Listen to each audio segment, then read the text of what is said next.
Okay, so the next three clips that I'm going to be recording is a review for ABRAM Level 5 Music Theory Test.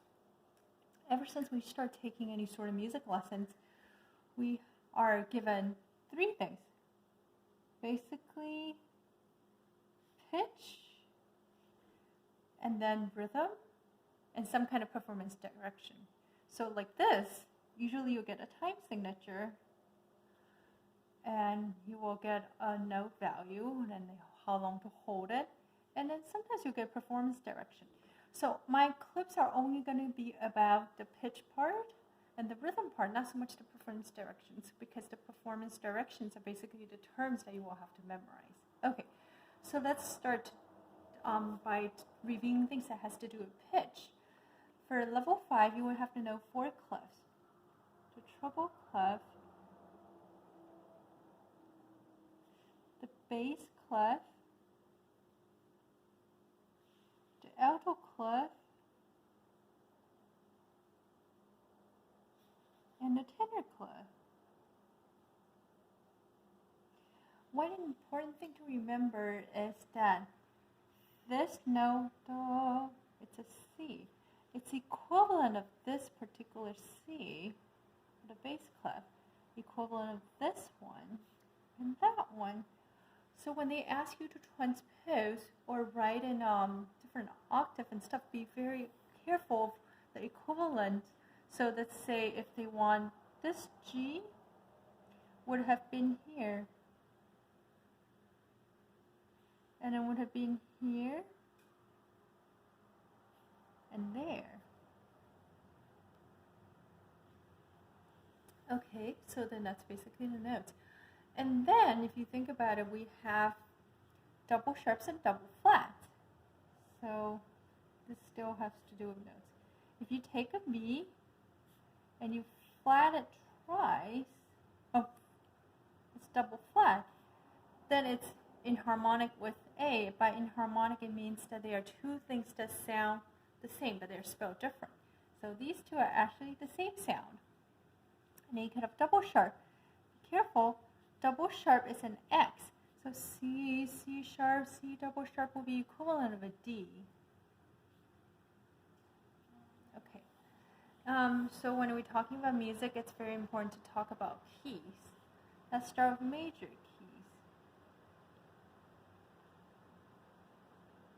Basically, 3 types of major keys: 0, sharps, or flats.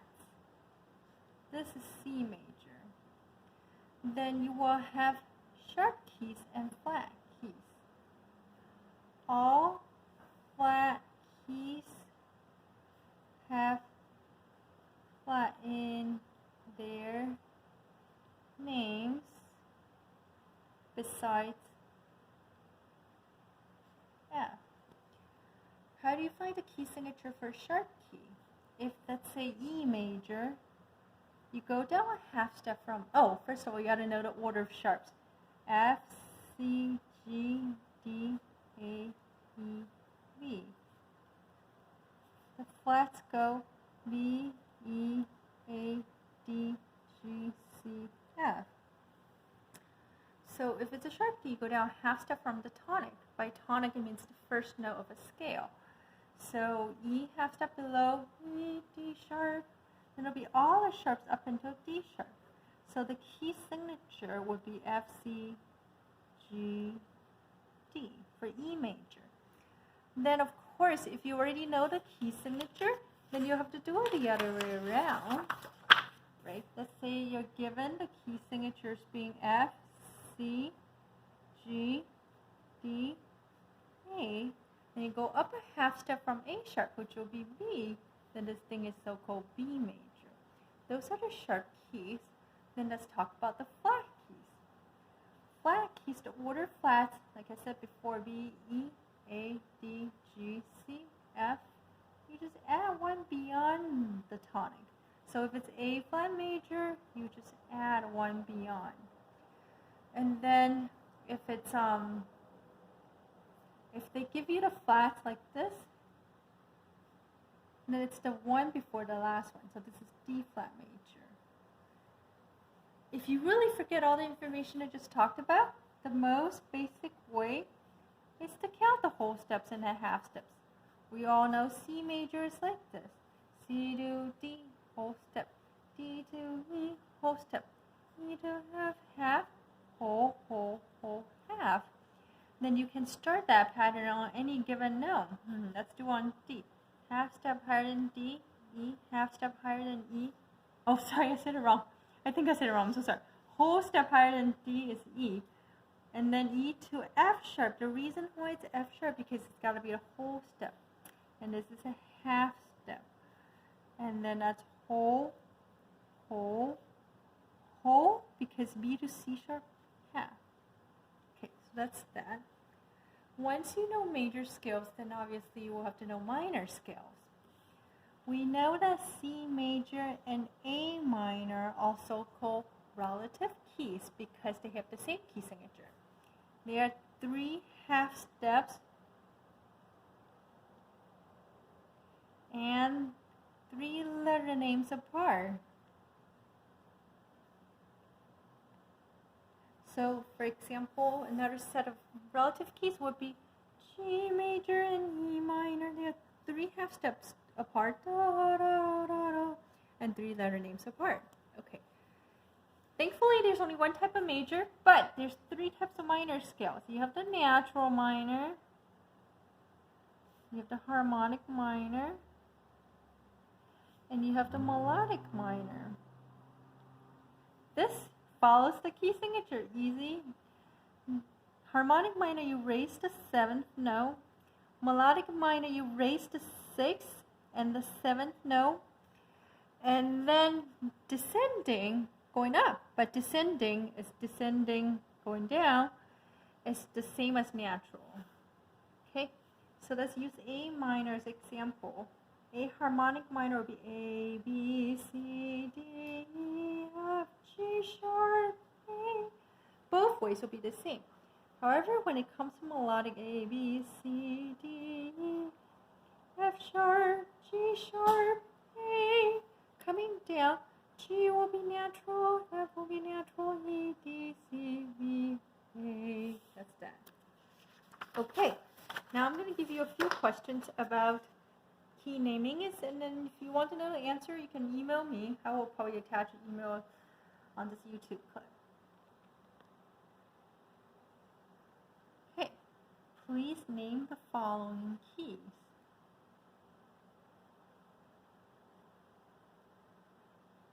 Ta-da! What major is this? And then, what major is this? And then I'm going to ask you what minor. It's kind of easy. You figure out the major, you go down 3 letter names and 3 half steps. You figure out what minor it is. Minor. Let's put 4 flats here. And then, just 3 sharps is probably enough. Okay, could you please also write out the C sharp melodic minor both ways? Again, if you email me, I can give you the answers, or you could just...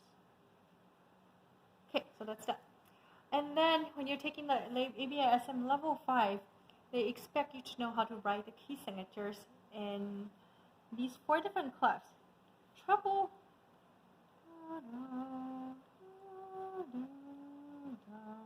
I mean, I know it's probably up to 5 sharps and flats, but knowing 7 won't hurt. Treble bass is the same arrangement.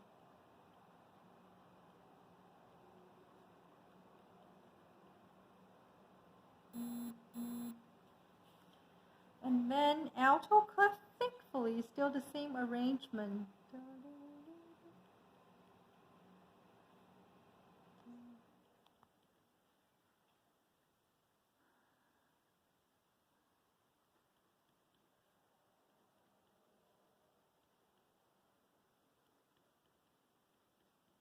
However, tenor looks different.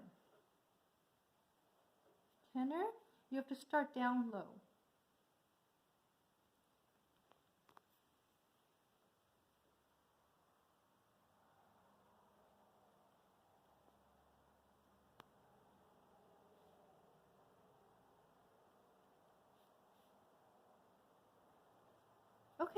With flats, they are all the same. So flats are all low, high, low, high, low, high, low. So I'm not going to write all the other kinds, okay? And then, this is like talking about key signature and stuff. Then when you have, oh yes, by the way, sometimes they ask you to write the chromatic scale. You cannot do this thing. You cannot have 3 notes that have the same name. This is not okay. Other arrangement of a chromatic scale they accept, but just definitely don't do such thing like that. When you, after that, then the next thing we have to know is intervals. Intervals, by definition, just distance between 2 notes, right? There's 2 types of intervals. You have harmonic interval, meaning they sound at the same time, and melodic interval means they don't sound at the same time. Intervals basically fall into 2 categories. You have the 1, 4, 5, 8, and the 2, 3, 6, and 7. For 1, 4, 5, 5th, and 8th, you have augmented, which is half step bigger than perfect, which is half step bigger than diminished. For 2, 3, 6, 7, you have augmented, which is half step bigger than major, half step bigger than minor, half step bigger than diminished. So then we usually use the major scale to get the basic kind. So C to C, this is C major as an example.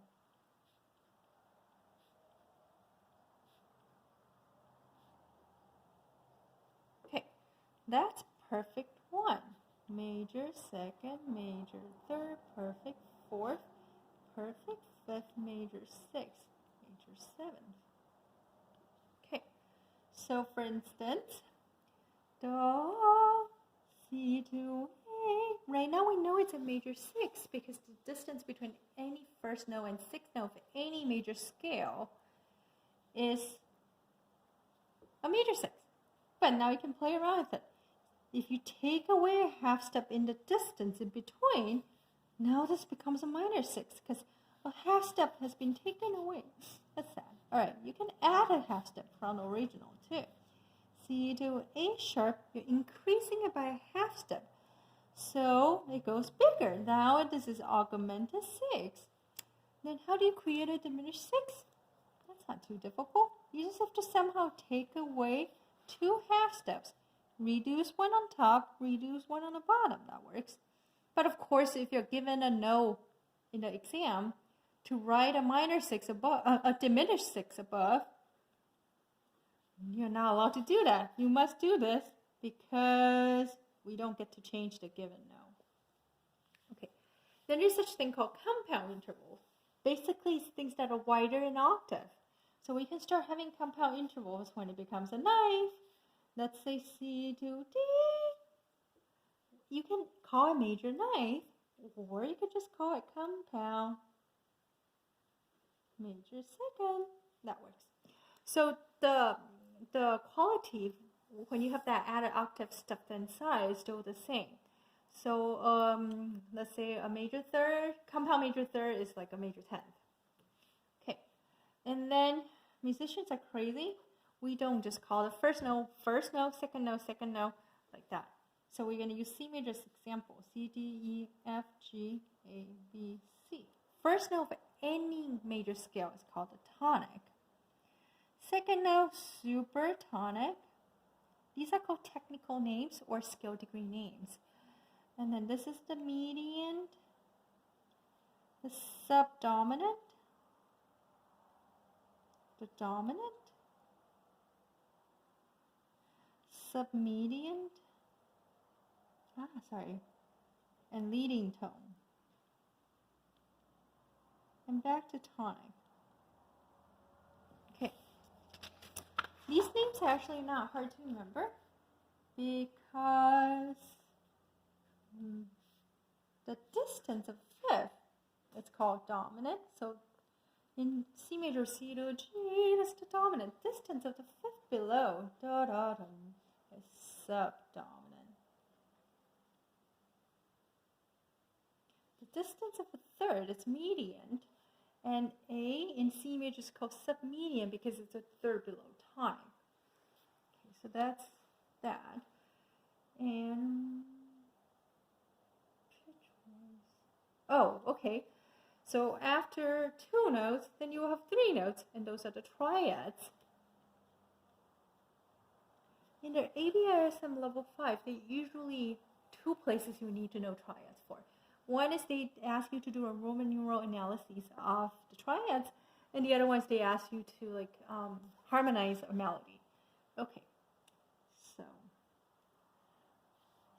we can technically build a triad on top of any given note of a scale. We're using C major as an example again.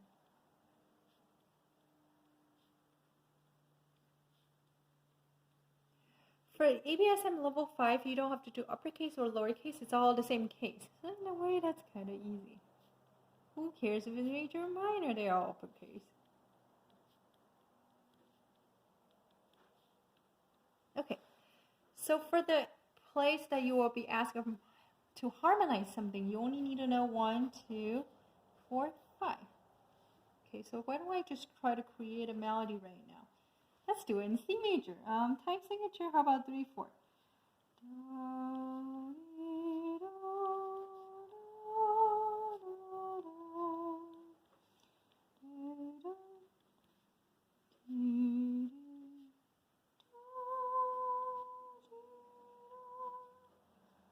And then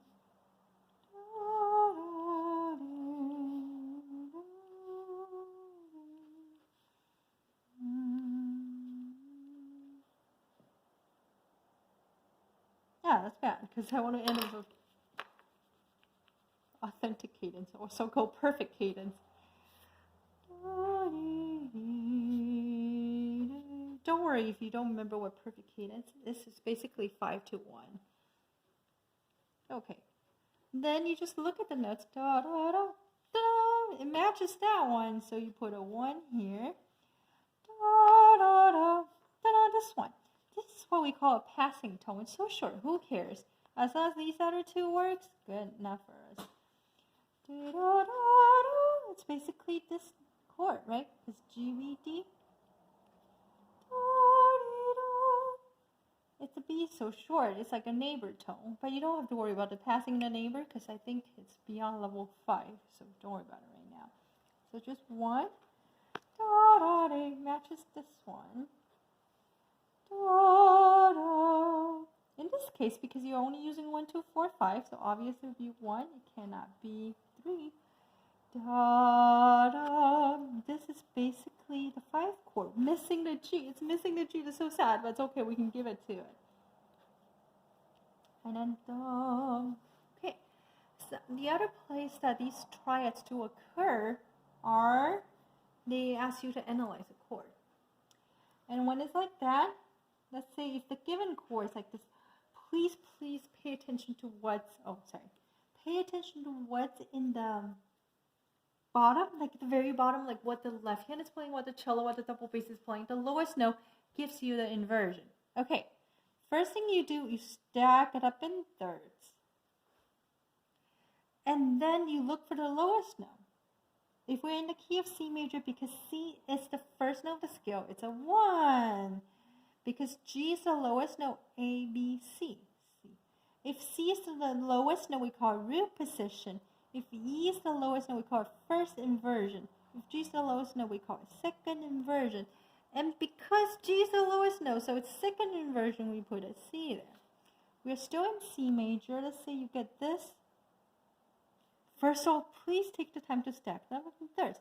C, D, E, F, G. It's the 5th note.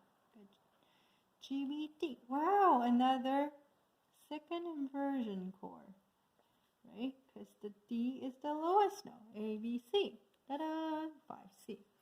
Okay, here are some questions for you.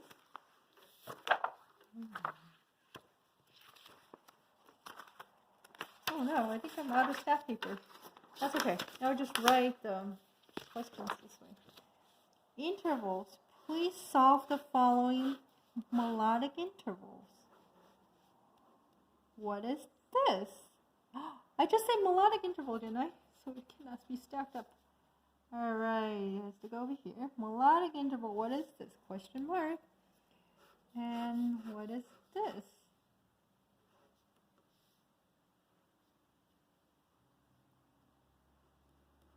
Okay, and then questions for the triads.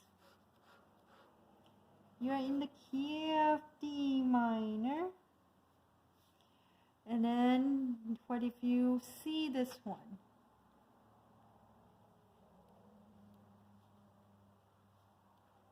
How would you label it? And the last one is if you're in the key of F major and you're in the melody and you get this,